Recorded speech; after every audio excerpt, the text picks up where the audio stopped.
बिस्मिल्लाहिर्रहमानिर्रहीम। अस्सलामु अलैकुम।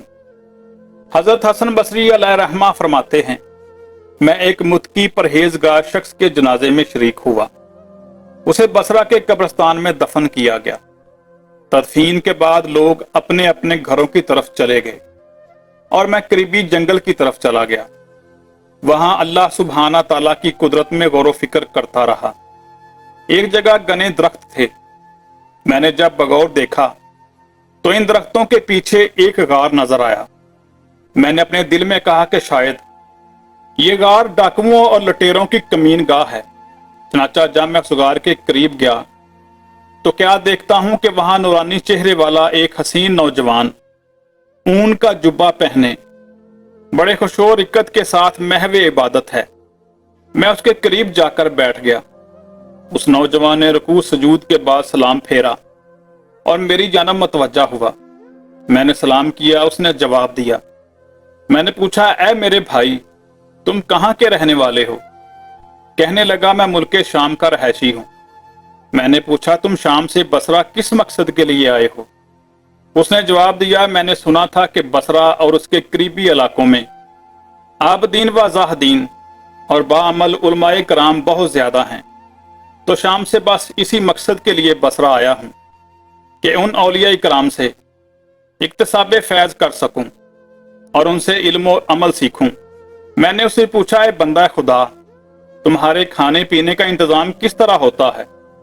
यहां जंगल में तुम्हें खाना कैसे मुयस्सर आता होगा? उसने जवाब दिया कि जब भूख लगती है तो दरख्तों के पत्ते खा लेता हूं और जब प्यास महसूस होती है तो जंगल में मौजूद तालाबों से पानी पी लेता हूं। मैंने कहा, ए नौजवान, मेरी ख्वाहिश है कि मैं तुम्हें उंदा आटे की 2 रोटियां पेश कर दिया करूं ताकि तुम इन्हें खाकर इबादत पर कुव्वत हासिल कर सको। ये सुनकर वो नौजवान कहने लगा, ऐसी बातें छोड़िए, मैंने कई सालों से खाना नहीं खाया, पत्ते खाकर ही गुजारा कर रहा हूं। मैंने कहा, ए मेरे भाई, अगर तुम हमारे खाने को कबूल कर लोगे तो हमारी खुशकिस्मती होगी। तुम हमारी तरफ से कुछ ना कुछ कबूल कर लो ताकि हमें बरकतें नसीब हों। वो नौजवान बोला, अच्छा, अगर आप बज़िद हैं तो जौ के बगैर छने आटे की 2 रोटियां और सालन की जगह नमक लाइएगा। हजरत हसन बसरी अलैहि रहमा फरमाते हैं, मैं फिर उस नौजवान के पास से चला आया और जौ के बगैर छने आटे की 2 रोटियां पकवाईं, उन पर नमक रखा और वापस उसी जंगल की तरफ चल दिया। जब मैं गार के करीब पहुंचा तो वहां का मंजर देखकर मैं हैरान रह गया। मैंने देखा कि एक खूनखार शेर गार के दहाने पर बैठा हुआ है। मैंने दिल में सोचा, कहीं ऐसा ना हो कि इस खूनखार दरिंदे ने इस नौजवान का काम तमाम कर दिया हो। मैं बहुत परेशान हो गया। फिर एक ऊंची जगह पर चढ़कर गार का अंदरूनी हिस्सा मुलाहजा किया तो मुझे यह देखकर बड़ी खुशी हुई कि अल्हम्दुलिल्लाह वो नौजवान सही और सालम मसरूफ इबादत है। मैंने बुलंद आवाज से उसे पुकारा, ऐ मेरे भाई, तुझे क्या हो गया है? तू अपने आसपास के हालात से बेखबर है। शायद इबादत इलाही में मशगूलियत की वजह से तुझे बाहर के हालात की खबर नहीं। मेरी ये आवाज सुनकर उस नौजवान ने नमाज में तखफीफ की और सलाम फेरने के बाद कहा कि ए अल्लाह के बंदे, आपने ऐसी क्या चीज देख ली है जिसकी वजह से इतने परेशान हो रहे हैं? मैंने कहा, वो देखो, गार के दहाने पर एक खूनखार शेर घात लगाए बैठा है और ऐसा लगता है कि वो अभी हमला कर देगा। उसने मुझे मुखातब करते हुए कहा, है खुदा के बंदे, अगर आप उस जात से डरते जिसने इस शेर को पैदा किया है तो आपके लिए बहुत बेहतर था। फिर उस नौजवान ने शेर की तरफ तवज्जा की और कहा, ऐ दरिंदे, बेशक तू अल्लाह के कुत्तों में से एक कुत्ता है।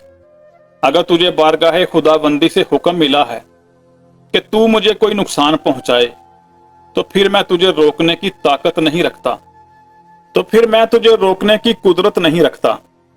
और अगर तुझे अल्लाह की तरफ से हुक्म नहीं मिला तो फिर मुझे तेरा कोई खौफ नहीं। फिर तेरी बेहतरी इसी में है कि तू यहां से चला जा। तू खामखा मेरी और मेरे भाई की मुलाकात में हायल हो रहा है। अभी इस नेक खसलत नौजवान ने अपनी बात मुकम्मल भी ना की थी कि वो शेर धाड़ने लगा। और दुम हलाता हुआ वहां से इस तरह भागा जैसे उसे अपना कोई शिकार नजर आ गया हो। जब शेर वहां से चला गया तो मैं उस नौजवान के पास आया और ये कहते हुए दोनों रोटियां उसके सामने रख दी कि ऐ मेरे दोस्त, जो चीज तूने तलब की थी वो हाजिर है। उसने रोटियां ली और इन्हें हसरत भरी निगाहों से देखने लगा। फिर वो रोने लगा। रोते रोते उसकी हिचकियां बंद गईं। फिर उसने रोटियां नीचे रख दी और आसमान की तरफ देखते हुए कहने लगा, ऐ मेरे पाक परवरदिगार, मैं तुझे अर्शे अजीम का वास्ता देकर इल्तिजा करता हूं कि अगर तेरी बारगाह में मेरा कुछ मकाम मर्तबा है और मैं तेरी बारगाह में मरदूद नहीं हूं, तो ऐ मेरे अल्लाह, मुझे अपने कुर्बे खास में बुला ले और मेरी रूह अभी कब्ज़ फरमा ले।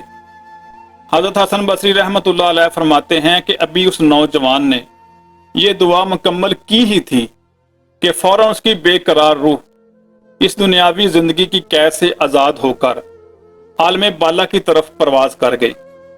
मैं वापस अपने इलाके में आया और चंद मुत्की परहेजगार लोगों को जमा किया ताकि हम उस नौजवान की तजहीज़ो तकफीन कर सकें। मैं अपने उन साथियों को लेकर गार की तरफ चल दिया। जब हम वहां पहुंचे तो देखा कि गार में तो कोई भी मौजूद नहीं। जिस खुशनसीब नौजवान की लाश को मैं अभी अभी छोड़कर गया था, अब वहां उसका नामो निशान भी ना था। मैं बहुत हैरान परेशान हुआ कि आखिर उसकी लाश कहां गायब हो गई। अचानक एक गैबी आवाज सुनाई दी। कोई कहने वाला कह रहा था, ए अबू सईद, अपने रुफाका से कहो कि वो वापस चले जाएं। अब उस नौजवान की लाश भी नहीं मिलेगी क्योंकि उसकी लाश को यहां से उठा लिया गया है।